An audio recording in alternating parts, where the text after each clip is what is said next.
Today it's our pleasure to welcome with us Professor Darrell Bock. Professor Bock is the Executive Director of Cultural Engagement and Senior Research Professor of New Testament Studies at Dallas Theological Seminary. He has earned international recognition as a Humboldt Scholar from the University of Tübingen in Germany for his work in Luke Acts, historical Jesus study, biblical theology, as well as Messianic Jewish ministries. Professor Bock was president of the Evangelical Theological Society for the years 2000 to 2001, serves as editor-at-large for Christianity Today, and is on the board of Chosen People Ministries and Wheaton College. One of Professor Bock's most recent books, Who is Jesus?, examines historical Jesus scholarship and answers the question, is Jesus who he said he was? Would you join me in welcoming Professor Bock? Well, it's a pleasure to welcome you to this lecture about Jesus, the historical Jesus, and particularly looking at Jesus from the angle of thinking about the presentation of him when the Bible is just another book. What we mean by this is, how do you discuss Jesus in a large world in which the Bible is not seen as revelatory? There really are two ways to go about this. One is what is often called presuppositionalism, in which you just plow ahead on the basis that the Bible says it, that's good enough, and that's the end of it. And the other is more oriented towards an apologetic known as evidentialism, which actually engages the person in terms of giving evidence and reasons for why you think you can trust the biblical accounts related to Jesus. And because many people do not share the idea that the Bible is inspired, this alternative route is oftentimes required in order to engage about Jesus in the public square.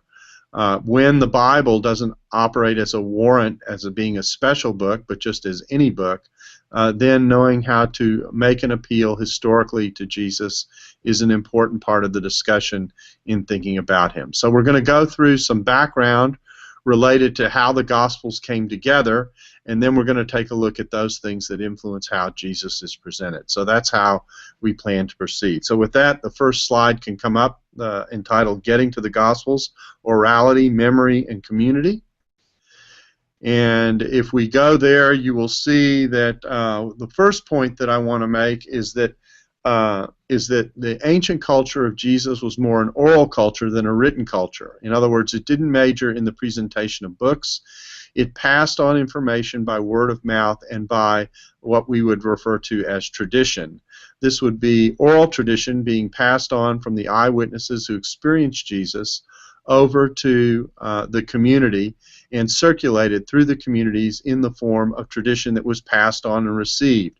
For example, Paul mentions in 1 Corinthians 15 that he passed on what he also received as we discuss issues related to the resurrection. This is a reflection of the existence of tradition in the materials. And so the importance of an oral culture is that things would be passed on orally. They would be passed on in the case of the church from eyewitnesses who had connections to Jesus, and it would be a corporate tradition, not just an individual memory that you're dealing with.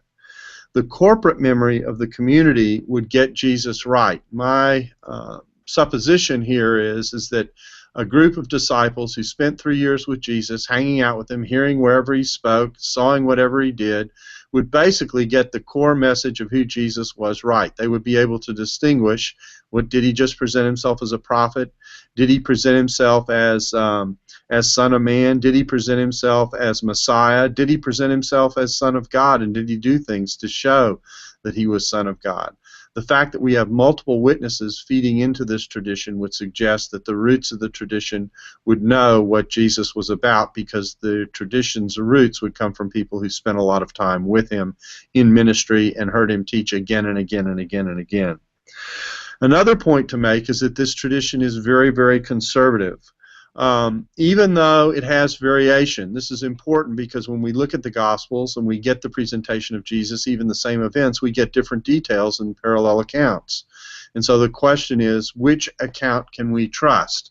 There really are two ideas to keep in mind when you see the variations in the gospel tradition. One is that you get gist with variation. You get the core event presented, and the core event is basically the same, but you do get differing details, variation in the details between the accounts, and this can happen in sometimes in surprising ways. For example, in the healing of the centurion's slave, in Matthew, the centurion and Jesus have a direct conversation, whereas in Luke it comes through Jewish intermediaries sent on behalf of the centurion. The Lucan account is probably more precise, but the Matthean account is accurate in that the presentation of the representatives on behalf of the centurion represent his presence as sent messengers. And so Matthew has simplified the account and made it a face-to-face conversation between the centurion and Jesus, even though in more detail this was probably done through representatives. But we see here the idea of gist and variation. The core of the event's the same. There is a slave of the centurion who is healed by Jesus' work at the request of the centurion, who says he's not worthy for Jesus to come under his roof. And Jesus doesn't go under the roof, then heals from a distance, and in doing so, the event ends. So that's core consistency or gist with variation. The second thing to keep in mind is that in these differences is that some accounts are more precise than others, but both accounts are accurate. It just has to do with the choice of the level of detail that each writer is presenting. This is important because some people press these differences against one another and suggest that there are errors and problems because of these differences, when in fact what you're getting is a reflection of the different kinds of presentations that often happen in oral accounts. So what we see is the tradition is conservative. It has gist with variation. It also has variations between precision and accuracy. And then another indication that the tradition is conservative is just looking at how the authorship of Mark is presented in the second gospel. The church tradition says that Mark interacted with Peter, that he got his material from Peter, and yet the gospel names Mark as the author. Now, if, as according to some skeptics, the way you name a gospel author is to give it a status by connecting it to a luminary to give it more status than it would otherwise have as an anonymous document, then obviously the choice would have been, if you could name anybody in that slot, to make it the Gospel of Peter and not the Gospel of Mark. But in this particular case, we've got the tradition saying the Gospel was written by Mark even though he got the material from Peter. What this shows is how conservative the tradition is in passing on information, and I think it suggests a level of trustworthiness that we can have about this tradition as a result. Now, what about the date of the Gospels? The Gospels tend to be dated by conservatives in the late 50s, early 60s for the Synoptics, up to AD 70, and then 90s for John. Less conservative scholars will date the Gospels in the 80s and 90s, generally speaking, both the Synoptics and John. But this difference is a reflection of the fact that we are losing the eyewitnesses. We went to write down the Gospels and record them so that we could keep the testimony of this early generation once that early generation began to pass away. Yet another indication that we are dealing with primarily an oral culture, and that written documents are something that come later and are, generally speaking, are derivative. The dates of the Gospels then relate to the passing away of the witnesses after some time has passed. And that's important because what some skeptics will do with the Jesus material, in the gap between the timing of Jesus' event in the 30s, early 30s, and the writing of these Gospels, say in the 60s or in the 80s, 90s, somewhere between 30 to 50 years later, the argument is a lot of things can happen with the tradition in the meantime. What I'm suggesting in this first slide and in the first presentation is the tradition is conservative, it's connected to the eyewitnesses, it's careful, it's corporate memory, and so even though there's a time gap here, we have a credible testimony in the tradition that reaches back to the gist of what Jesus was about, and we would get that with a good degree of accuracy because of the way in which the tradition was assembled. Another way to say this is to look at it negatively, and that is that alternative explanations for how the church has emerged and what is said about Jesus are not credible. particularly the idea that Jesus presented himself as a prophet or Jesus presented himself as an ethical teacher, but he did not present himself either as Messiah or as Son of God. This can explain how we got from the nature of Jesus' teaching and ministry to what it is that the church declares about Jesus, because remember, when the church declares these things about Jesus, they put themselves at risk of persecution. They put themselves at risk of death. So why would you make Jesus a more central figure in the movement if he didn't portray himself as such in the context of his ministry and risk taking on this added risk as a result? Not only that, there's no precedent for making a Messiah, someone into a Messiah because they've been raised from the dead, because Judaism didn't have a belief in a suffering Messiah. Isaiah 53 was in the Old Testament, but they didn't read it that way. And so all these features together indicate that there's no way to get from A to B if Jesus presents himself as a great teacher, if Jesus presents himself simply as a prophetic figure. There's no way to explain why the church confessed Jesus early on as Messiah or the church confessed Jesus early on as Son of God. There must have been an impetus in Jesus' ministry for this to be the case and for the disciples to teach and preach this as a part of this tradition. So that's our overview of the tradition and how it works with regard to the historical Jesus, setting the background for the way the Gospels work. As we ask the question, who is Jesus? You'll see that there's no appeal anywhere moving through this about the Bible being a special book. All the appeal is being made at the level of categories that people can relate to as a matter of historical development. So that's the first slide. Let's talk about historical Jesus methods in general. That's the second slide. And the key thing to understand about historical Jesus discussion when it's undertaken is that the key to the approach is corroboration. That means that anything that is singularly attested cannot go into the data bank of what we know about Jesus because there's no corroboration for it. Now, what does that mean? That has significant implications for the limitations of historical Jesus discussion and the limitations of having this kind of a conversation, even though this kind of a conversation can sometimes be valuable. For example, 88% of the Gospel of John is unique to the Gospel of John. So 88% of the material from the Gospel of John goes out. That means you can't use it. That means that a lot of Christology, or potential evidence for Christology, goes out, generally speaking, in historical Jesus discussions about who Jesus is. Now, in fact, there is a very complicated way sometimes to recover some of this, and there is renewed discussion about whether the singular testimony of John can actually be applied to this discussion. But in most discussions of historical Jesus you see today, the Gospel of John basically is a non-player. Now, you can see how this works, this corroboration works, by looking at some of the criteria, what are called the criteria of authenticity. These are standards that are applied to make the case that certain themes or certain events do go back to Jesus. The key criteria that's most often used is what is called the criteria of multiple attestation. In other words, how many different levels of the tradition testify to the fact that this event or this theme is a part of Jesus' ministry. You usually can't use this criteria to authenticate specific sayings of Jesus, but you can use it to authenticate certain kinds of themes or certain kinds of emphases in his teaching. And the idea of multiple attestation is not how many Gospels does an event appear in. The idea is how many strands of the tradition does this theme show up in. So we're talking about the material that comes from Mark, with Mark being generally seen as being the first gospel written. The material often attributed to Q, the Quell source, which is teaching material that Matthew and Luke share on the premise that Matthew did not use Luke or Luke did not use Matthew. There are about 200 verses that they share. It had to come from somewhere, so Q is said to be that source. The unique material from Luke, called L. The unique material from Matthew, called M. The unique material in John, called John. And then other sources include Paul or wherever else we might get something. But the key are the four: Mark, Q, M, and L.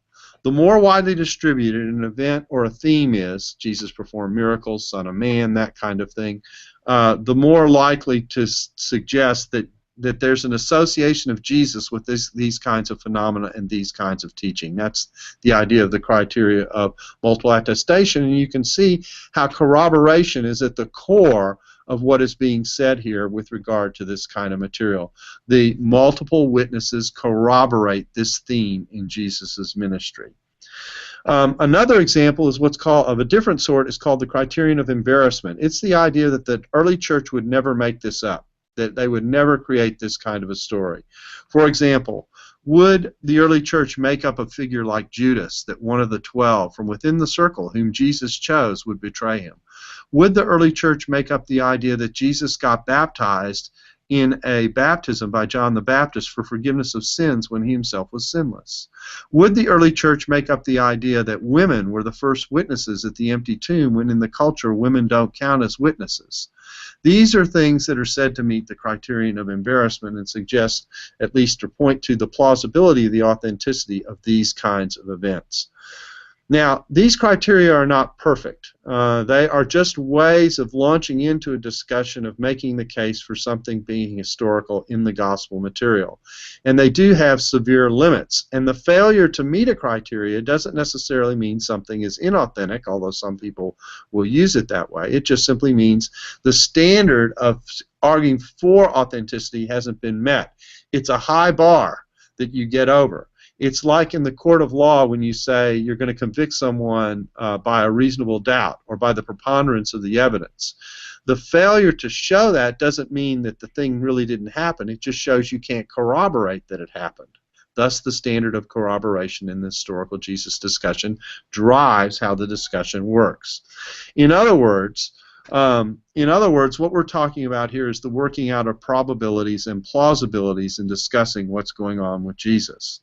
And the other point that's significant here is that it is the whole Jesus portrait that we're looking at as we talk about this. The idea, again, that the tradition got who Jesus was fundamentally right in presenting him as the center figure of salvation, presenting him as the Messiah, presenting him as someone who claimed to have a unique relationship as Son of God, who talked about God as his Father, something very, very unique in the Jesus tradition. All these things point in the direction of Jesus going in this high Christological direction. We're going to look at in a minute a series of events that point to this authority as well, that are deeply rooted in the tradition and make a good case for Jesus being who he claims to be. Now, obviously, the judgments that one makes in working with historical Jesus discussions is driven by worldview issues. How one views the world and whether God can perform miracles, acts in the world, whether there even is a God, will impact how one views the material in the Bible that says God is acting. It's just straightforward observation. And so the approach has limits, because not just because of the limits of the historical evidence we have, and not just because of the limits of the way historical judgment works, but also because of the limits we as readers bring in how we, from a worldview point of view, assess how the criteria work. This is not a system by which you're able to prove things in a 100% kind of way. It is a way of establishing probabilities, and in the way of establishing probabilities, you're making your case for Jesus through argumentation. It's better than nothing, but it's not perfect. And so this is the way in which discussion takes place today. It's why there's debate about the historical Jesus, because of the different ways the different criteria are weighed, that kind of thing. Other criteria include what's called dissimilarity. If it's not like Judaism of the Second Temple period and it's not like what the early church argued, then it must be Jesus. Some people think that's too strict a sieve, so they'll say if it's not quite like Judaism and it's not quite like the early church, in fact, if it looks like something that comes in between in the movement from what you had in Judaism to the early church, then that makes a case for it being authentic as well. That's sometimes called double dissimilarity. It's a variation of similarity. There are other criteria that are used, but really these are the big ones that often come up: multiple attestation, dissimilarity, and embarrassment.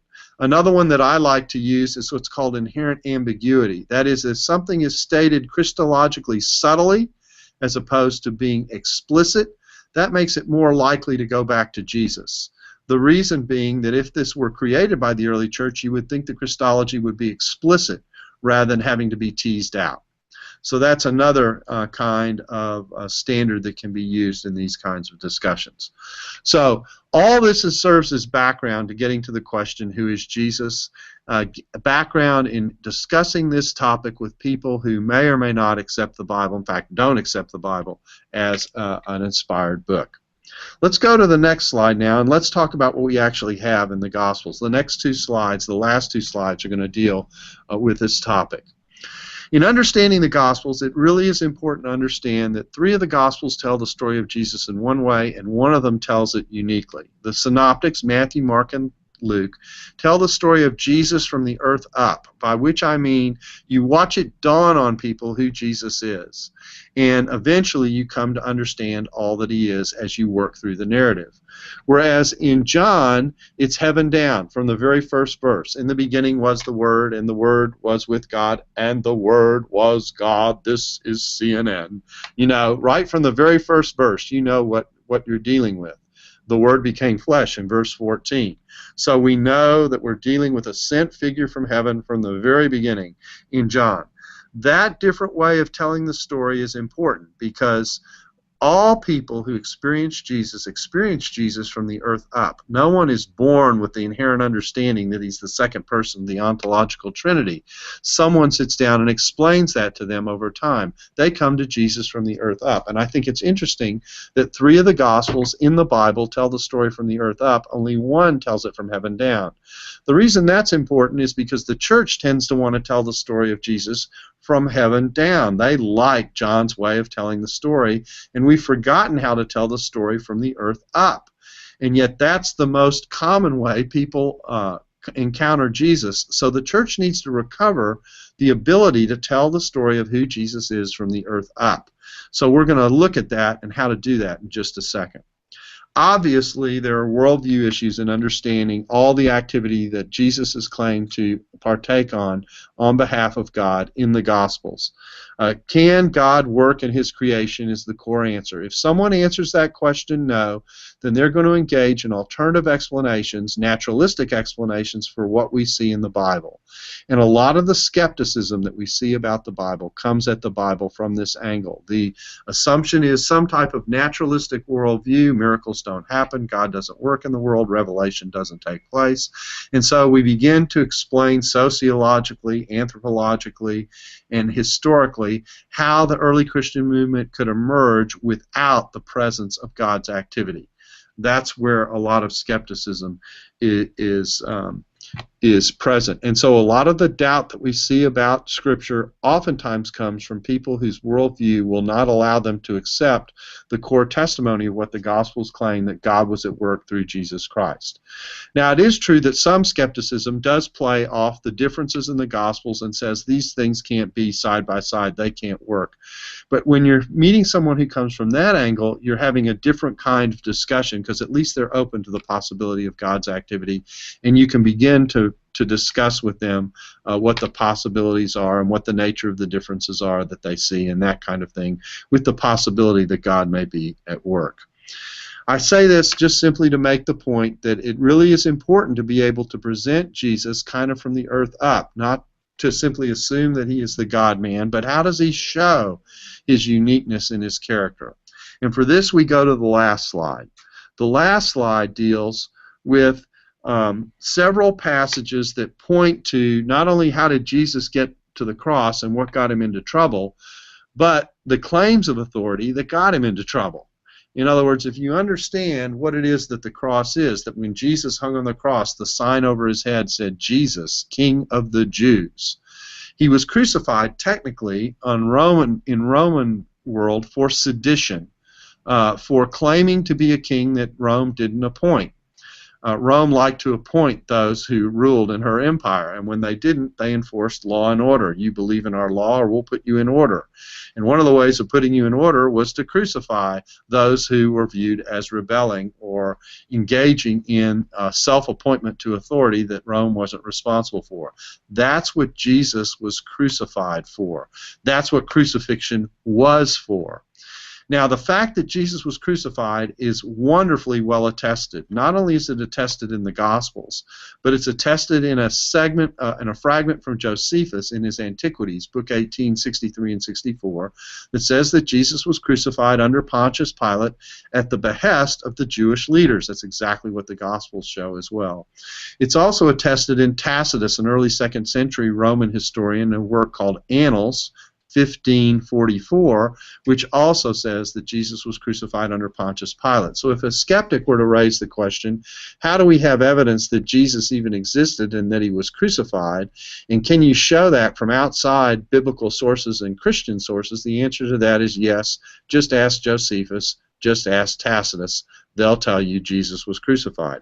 That tells you he was crucified. The fact that he was crucified tells you that he was crucified for sedition. So what got him into trouble? What got him into trouble with the Jewish leadership were his claims of authority. What got him into trouble with the Roman leadership were the reports of the Jewish leaders about the kinds of claims that Jesus was making. Let's go through a series of events really, really quickly. The first is Jesus' claim to forgive sins. This is seen in Mark 2, 1-12, and in the parallels. This is the healing of the paralytic, where Jesus says to the paralytic man, I say to you, get up and walk. But before he does that, he says, your sins are forgiven. In this passage, Jesus is making a claim that the theologians recognize only God can make. That is the right to forgive sins. Who can forgive sins but God alone, the text says.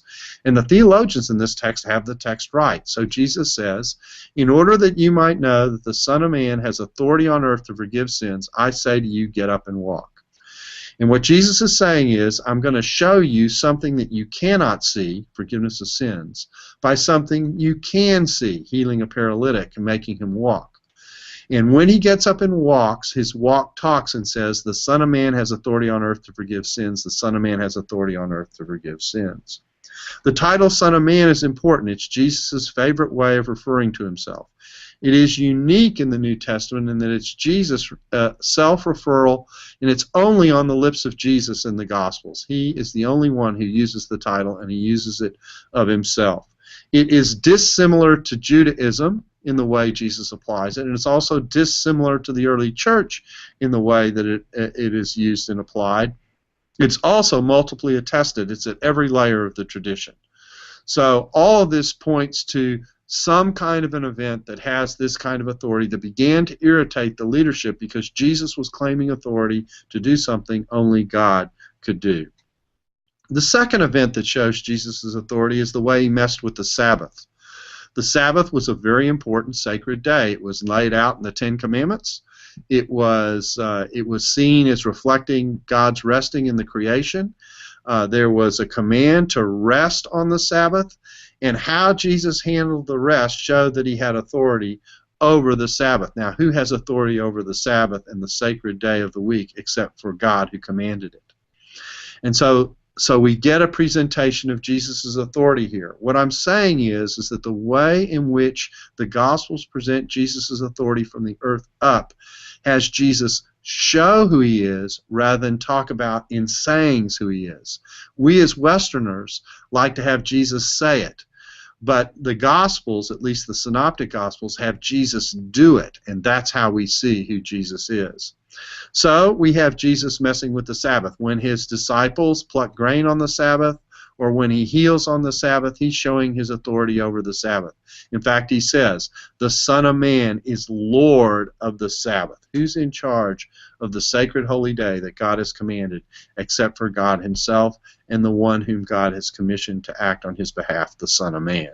That's the point that Jesus is making. He's pointing to his unique authority even over the sacred day of the calendar. He also challenges tradition and ritual purity. We see this in the questions that come about what defiles. When Jesus says it's not what goes in the mouth that defiles, it's what comes out of the mouth that defiles, and he takes responsibility for defining what's clean and unclean. In fact, Mark says that when he said this, he was declaring all foods clean. Who has the authority to change the way the Torah is structured but God himself and the one who represents God? Jesus Christ. That's the point that's being made. It's an earth-up point coming out of the Gospels showing who Jesus is. Another sign of Jesus' authority is his cleansing of the temple, his going in, turning over the money changers. This is the most sacred spot on earth. Who has the authority to mess with and declare what the status of the temple ought to be? We're in the same realm of authority as these other examples where Jesus is showing his authority. And then the last picture of Jesus' authority comes from God himself, and that is the empty tomb. When Jesus was standing before the Jewish leadership and he was asked if he was the Messiah, he replied in Mark, "I am, and you will see the Son of Man coming on the clouds of heaven, seated by the right hand of the power," showing respect for God in the way he was addressed, because he was asked if he was the Son of the Blessed One. He was asked in a way that put God's name forward as a sign of respect, very Jewish.